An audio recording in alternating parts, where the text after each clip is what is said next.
안녕하세요. 김은정입니다. 한 주 동안 건강하게 잘 지냈나요? 벌써 한 학기가 마무리되어 가는 과정입니다. 학생들 지금 시험도 가까이 오고 있고 어떠한 내용으로 시험을 치를지도 굉장히 궁금할 겁니다. 시험에 관련돼서는 제가 15주차 마지막 주에 2시간 수업을 이런 내용으로 시험 준비하시면 됩니다. 라고 이야기를 드릴게요. 오늘은 14주차 수업에서 환자 서비스 관리하기에 대한 이야기를 학습해 볼까 합니다. 이 내용을 학습할 때 집중해서 들으시면요. 아마 시험과 연결되는 부분도 있을 거예요. 오늘의 수업은요. NCS 홈페이지에 있는 병원 안내 환자 서비스 관리하기의 매뉴얼을 가지고 정리해 볼 수 있도록 하겠습니다. 지금 보는 화면은 NCS 홈페이지에서 대분류 보건의료, 그리고 중분류 01번 보건, 소분류 02번 보건지원, 세분류 02번 병원 안내로 들어와서 학습 모듈을 다운받으시면 되고요. 지난 주차 수업에서 NCS 홈페이지에서 매뉴얼을 다운로드 받는 방법은 같이 안내를 드렸습니다. 자, 환자 서비스 관리하기라는 매뉴얼을 다운로드 받으시게 되면 이렇게 표지가 1페이지에서 확인이 되게 되고요. 자, 페이지를 쭉 넘겨서 10페이지로 한번 갈 수 있도록 할게요.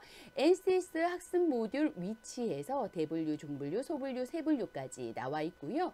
우리는 이 중에서 능력 단위 안에서 환자 서비스 관리하기라는 부분에 대해서 이번 시간에 학습을 해볼까 합니다. 목차 한번 살펴보겠습니다. 11페이지 살펴보시면 돼요. 11페이지의 목차의 학습 안의 내용을 보면 환자 정보를 분류하는 법, 환자 매뉴얼을 관리하는 부분, 마지막으로 환자의 사후를 관리하는 부분까지 3가지의 학습 내용으로 구성이 되어 있고요. 두 번째 학습 모듈인 환자 매뉴얼을 관리하는 것은 이전에 저와 함께 수업했던 MOT와 연결이 되어 있습니다. 오늘은 1교시에는 환자 정보 분류하기에 대해서 학습해 보겠습니다.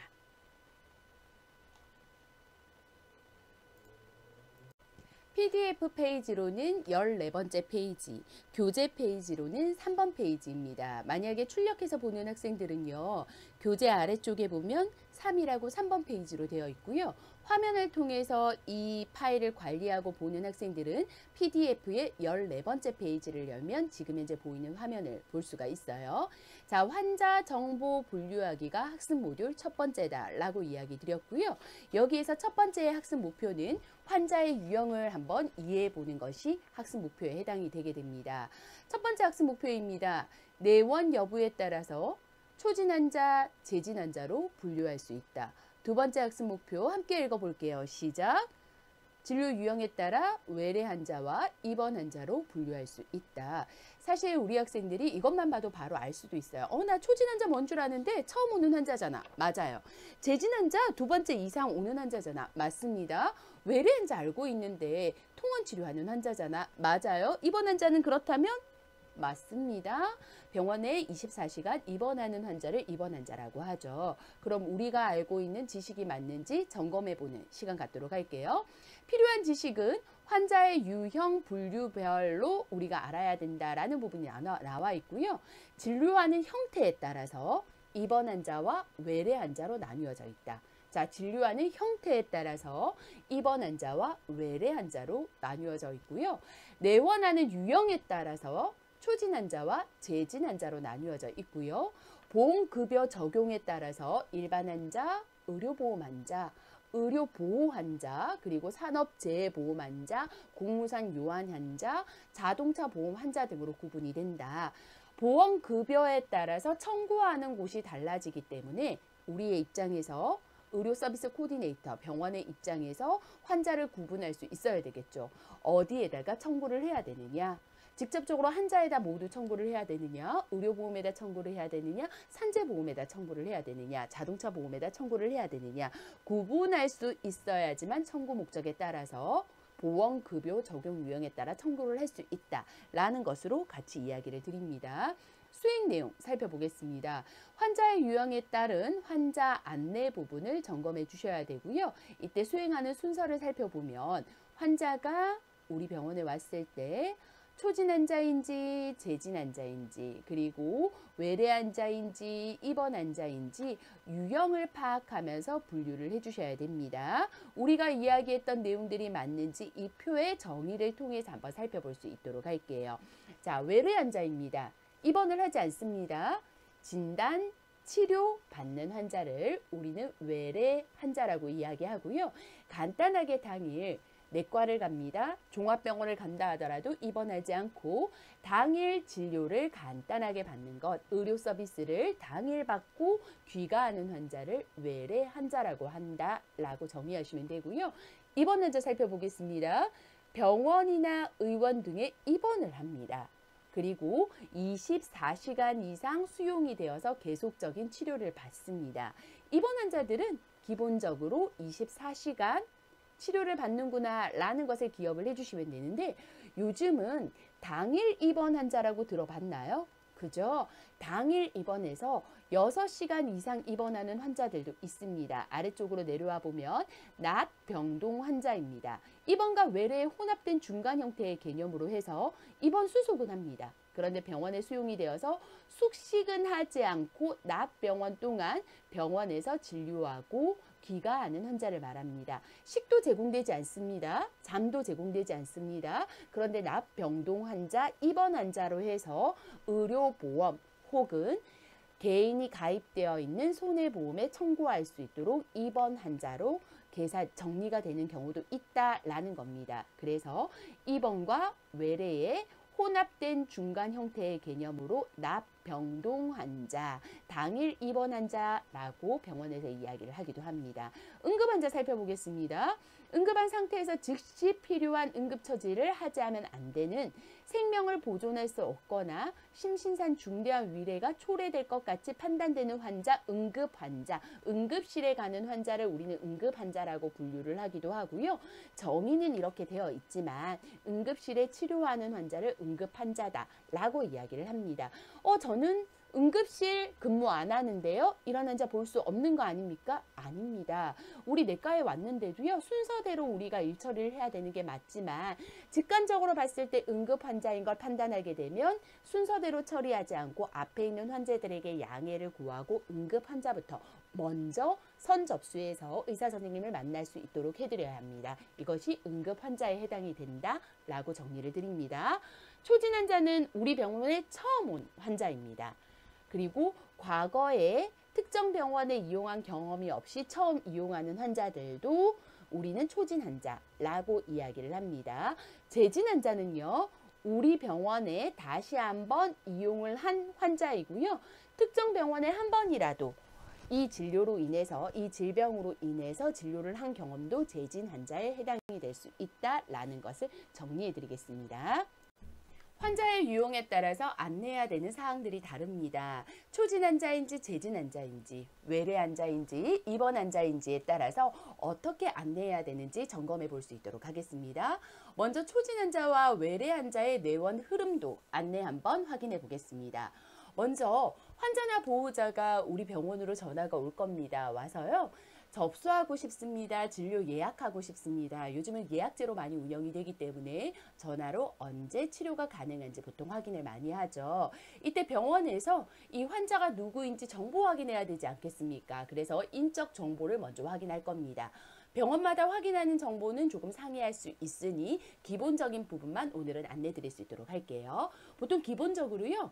성명, 주소, 전화번호 등의 기본 인적사항을 확인하고요.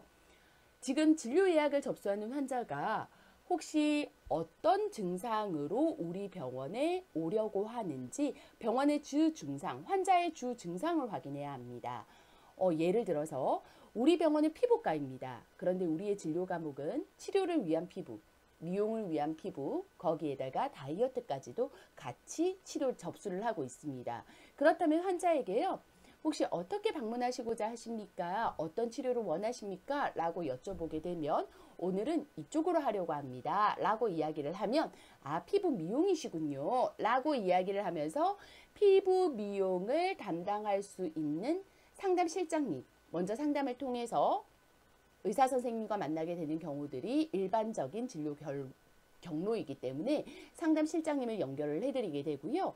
혹은 이번에 제가 대상 포진으로 인해서 어디가 아픕니다 라고 이야기를 한다면 상담실장님을 연결해야 되는 경우도 있고 의사 선생님과 바로 치료를 가능한 시간대를 연결을 해드려야 될 수도 있습니다. 그래서 환자의 주 증상을 확인한 후에 해당 진료과로 접수를 해드릴 겁니다. 자, 환자의 주 증상을 확인했으면 진료 가능한 시간표가 확인이 되겠죠. 기존에 예약 접수되어 있는 환자들도 점검을 해볼 수 있고요.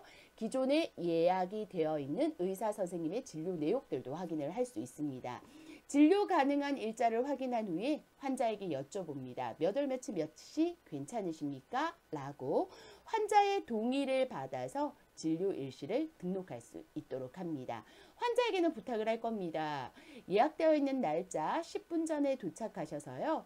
해당 진료과 접수 창구에서 접수 부탁드리겠습니다. 라고 이야기를 해야 되겠죠. 왜 그래야지만 우리는 환자가 온지 확인을 할 수 있고 환자의 입장에서도 전화로 예약을 했는데 내가 또 진료 접수 창구에 가야 되나? 라고 물음표가 생길 수 있습니다.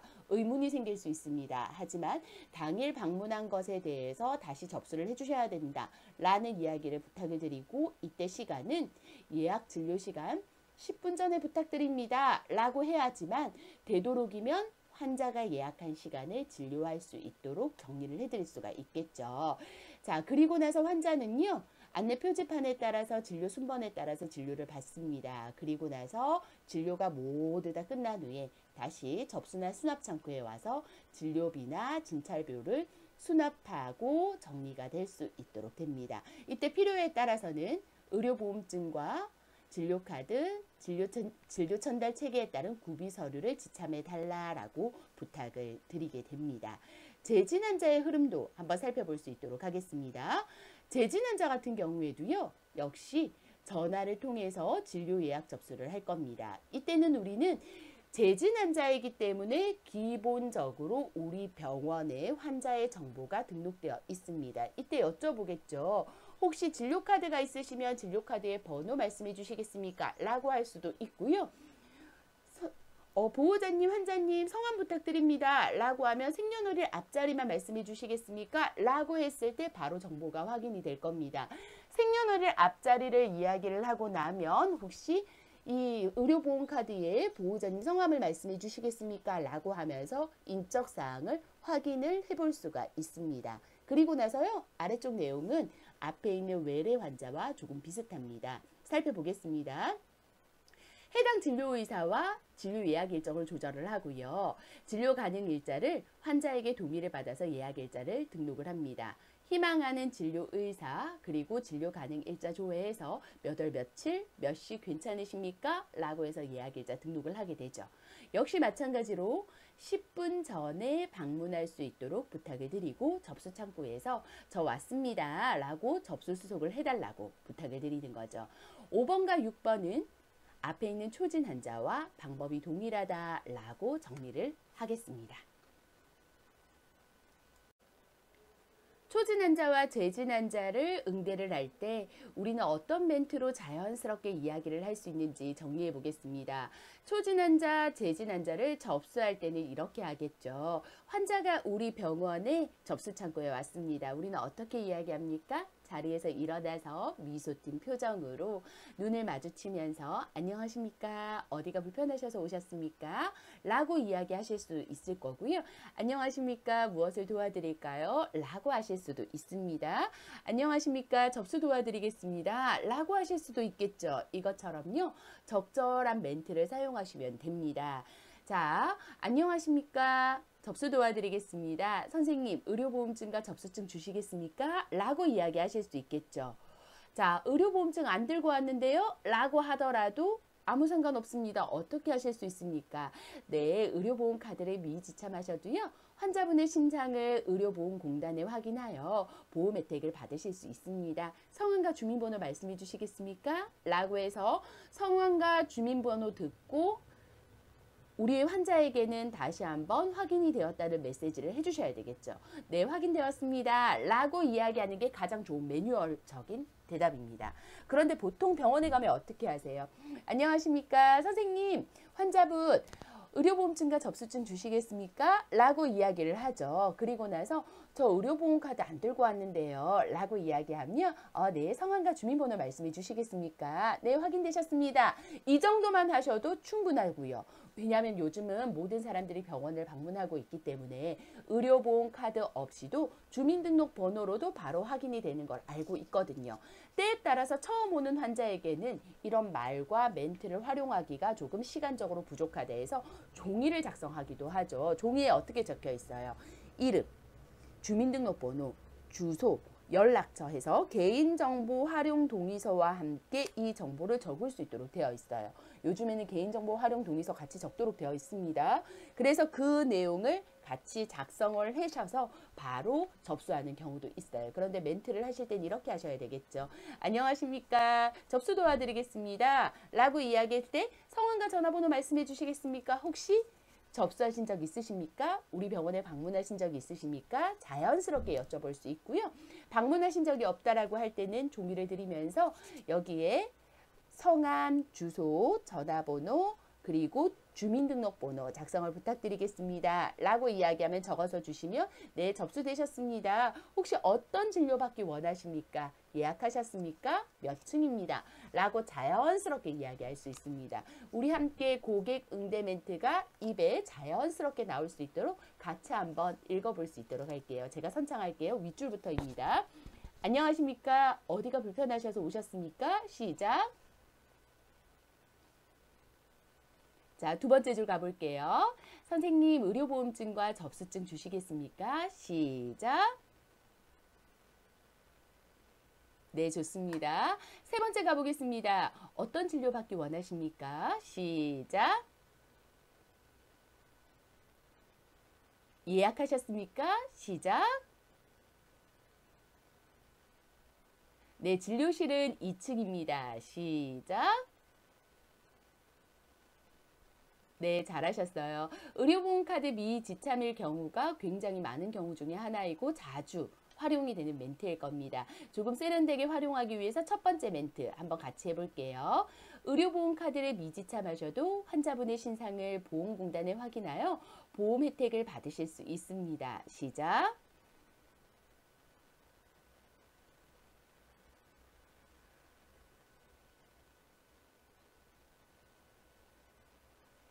요즘은 이 멘트를 사용하지 않아도 우리 환자들도 잘 알고 있다라고 이야기를 드렸고, 만약에 궁금하거나 의문이 생긴 환자가 물어본다라고 할 때는 이때는 정확하게 안내를 이 멘트대로 해주시면 됩니다. 자, 두 번째 같이 한번 해볼게요. 성함과 주민등록번호를 말씀해 주시겠습니까? 시작. 자, 말씀해 주시는 성함과 주민등록번호를 입력하고 나서 전산상의 의료보험 혜택을 받으실 수 있는지 공단에서 확인을 받았다라고 하면 이 멘트를 사용해 주는 거죠. 확인되었습니다. 시작. 네, 참 잘했습니다. 2번 환자의 흐름 살펴보겠습니다. 2번 환자는요. 환자가 입원을 하고 싶다고 할 수 있는 건 아니죠. 사실은 최근에는 본인이 입원을 하고 싶다고 오는 경우도 있습니다. 이유는 기존의 보험회사를 통해서 많은 보험을 가입을 해두다 보니 보험금을 타기 위해서 입원하는 환자들도 있거든요. 그런데 입원을 결정하는 것은 의사 선생님이 치료를 목적으로 입원이 필요하다라고 판단이 되었을 때 입원과 연결이 될 수 있죠. 그래서 바로 처음부터 입원을 하는 것이 아니라 외래나 응급실 진료를 통해서 입원이 결정이 되게 됩니다. 환자가 동의를 했을 때 입원으로 결정이 연결이 되게 되고요. 원무팀에서는 전산으로 입력을 하게 됩니다. 자, 원무팀에서 입원이 가능하다라고 전산 입력이 되게 되면 환자를 우리는 입원 수속 창고로 안내를 해드립니다. 입원 수속 창고에서 환자는 기본의 인적사항, 내 보험의 유형, 내 보험의 유형이라고 하면 의료보험인지 산업재해 보험인지 공무상 요양 환자인지 자동차 보험 환자 등인지 어디에다 청구를 해야 되는지 보험 유형을 입력하게 되고요. 진료가를 다시 한번 확인해서 접수를 하게 됩니다. 입원 수속이 끝나게 된다라고 하면은요. 이 환자는 병실을 배정을 받게 되죠. 병실을 배정을 받고 병동 제출 확인 서식인 선택 진료 및 상급 병실의 사용 신청서, 입퇴원 기록지 등을 출력을 하고 환자에게 병실을 설명하고 환자에게 안내를 하면서 입원 환자의 흐름이 정리가 될 수 있게 됩니다.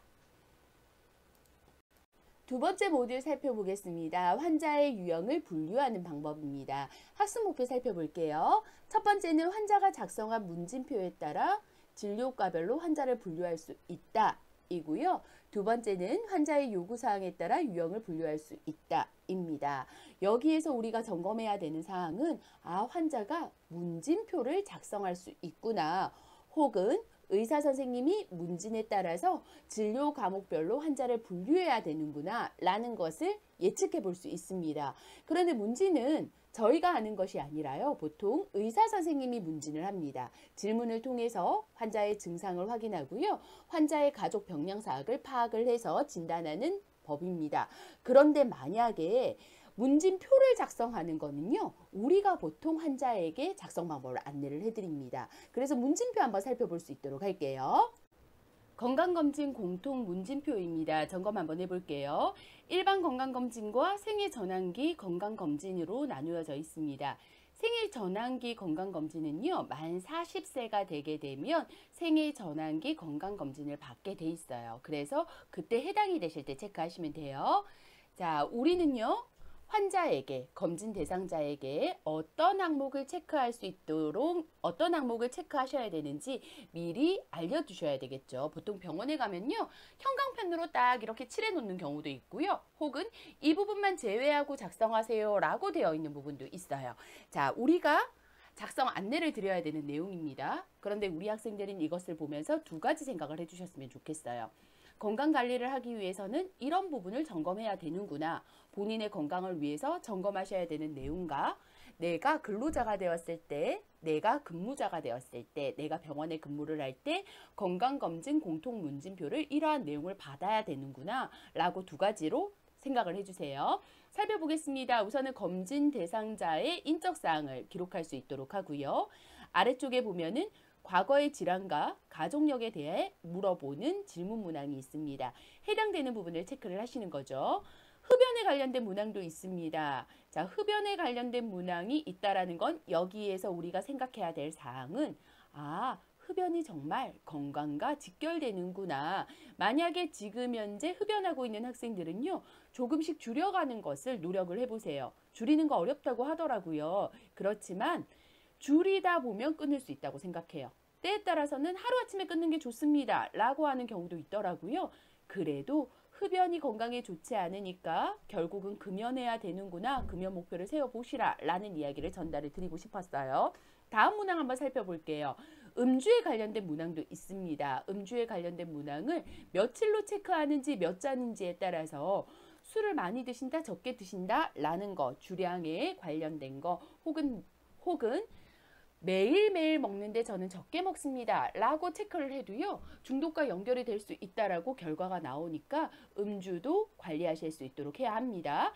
신체활동, 운동에 관련된 문항들도 있습니다. 신체활동, 금연, 음주, 흡연, 음주 이 세 가지를 살펴보게 되면은요, 최소한의 건강관리를 위해서 우리는 담배를 피지 않아야 되고 술은 적게 먹어야 되고 거기에다가 신체활동은 꾸준히 해줘야 된다 라는 것을 예측해 볼 수 있겠죠. 또 한번 살펴보겠습니다. 자, 만 66세와 70세, 74세에 해당이 되는 대상자의 인지 관련 문항도 참고를 해야 된다라는 부분이고요. 만 40세 생애 전환기의 건강검진 대상자들은 기분 상태에 관련된 부분 역시 체크를 하셔야 된다라는 것을 같이 공유를 드리겠습니다. 두 번째 학습 목표가 우리는 환자의 요구사항에 따라서 유형을 구분할 수 있다, 분류할 수 있다 였습니다. 환자의 요구사항에 따라서 어떻게 구분하는지, 분류하는지 한번 살펴볼게요. 환자의 요구사항에 따라서 소개 환자, 치료 중단 환자, 장기 통원 환자, 특별 관리 환자로 구분할 수 있다라고 되어 있고요. 그렇다면 소개 환자, 치료 중단 환자, 장기 통원 환자, 특별 관리 환자는 어떤 환자인지 한번 살펴볼게요. 자, 소개 환자는요, 기존에 우리 병원에서 진료를 받았던 환자입니다. 이 환자가 다른 환자를 소개해 준 거죠. 이 소개를 듣고 온 환자입니다. 그러면 두 사람이 기대 가치가 있을 거예요. 소개를 해준 사람도 기대하는 것이 있을 거고요. 소개를 받은 사람도 그냥 온 것보다는 조금 나은 대우를 받고자 할 겁니다. 그래서 고객이 환자가 어떠한 니즈를 원하는지 잘 기억을 해주셔서 그 기억에 맞춰서 응대 서비스를 해주는 것도 필요하죠. 이 한마디도 굉장히 도움이 될 수 있어요. 지난번에 그 환자분한테 소개받으셨어요? 라는 말 한마디도 알아준다 라는 느낌이 들 수 있고요. 때에 따라서 성형이나 미용 같은 경우에는 진료비를 할인을 해줄 수도 있겠죠. 사실 소개를 받고 왔습니다 라고 이야기하면 할인 서비스도 소개 환자에게 해줄 수 있다 라는 것을 정리를 합니다. 치료 중단 환자 점검을 해볼게요. 다른 병원에서요, 혹은 우리 병원에서요, 의료 서비스를 받던 도중에 치료를 중단한 환자입니다. 어떤 이유인지는 모르겠지만 치료를 중단하고 다시 한번 해당 질병에 대해서 치료를 받고자 하는 거죠. 지난번 병원에서 의료 서비스를 받았는데도 불구하고 병이 개선되지 않았습니다. 그럼 치료 중단할 수 있겠죠. 이 환자는 어떤 마음 들까요? 이번에는 꼭 나았으면 좋겠다라는 마음 들 겁니다. 우리가 해줄 수 있는 부분은 무엇일까요? 저희가 잘 치료해서 완쾌되실 수 있도록 도움 드릴게요. 같이 한번 노력해 봅시다 라는 말 한마디도 굉장히 도움이 되실 거고요. 장기 통원 환자는 똑같은 질병 치료를 위해서 장기로 내원하면서 치료받는 환자입니다. 이제 제발 좀 끝났으면 그만 병원 좀 왔으면 이라는 생각이 들기도 할 거고요. 때에 따라서 평생 가져가야 되는 질병도 있죠.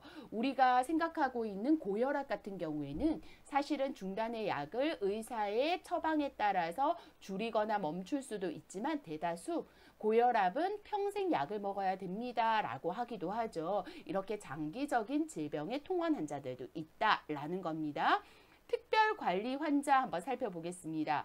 병원이나 의원 등에 자주 내원해서 의료 서비스를 받는 환자입니다. 우리에게 자주 오니까 특별히 관리를 해줘야 되겠죠. 아는 척도 해주고요. 거기에 따라서 맞는 서비스도 제공을 해줄 필요가 있습니다. 우리 병원의 특정 질병으로 특별한 관리가 필요한 환자입니다. 특정 질병이라서 흔히 만날 수 있는 질병이 아닌 거예요. 임상 실험의 대상이 되기도 해요. 때에 따라서는. 하지만 특별한 관리가 필요한 환자다라고 이야기를 드리고 싶어요. 저희 아들이요. 태어나자 얼마 되지 않아서 14일쯤에 선천적 대사질환 검사를 한 결과지를 받았어요. 이때 특별관리 환자가 된 거예요. 왜? 다른 사람들에게는 질병으로 나오지 않았는데 저희 아들은 질병으로 나와서 한 2년 정도 특별관리를 받은 적이 있어요. 이렇게 원내의 특별질환으로 특별한 관리가 필요한 환자가 특별관리 환자에 해당이 되기도 하고요. 장애나 임신 등을 통해서 일반적인 질병이기는 하지만 처방을 다르게 해야 된다라든지 특별한 보호가 필요가 있는 환자들을 특별관리 환자라고 합니다.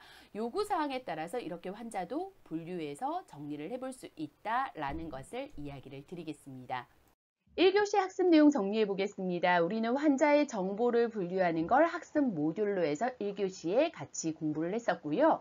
환자의 유형을 이해하기 위해서 초진 환자와 재진 환자, 외래 환자와 입원 환자에 대해서 살펴봤습니다.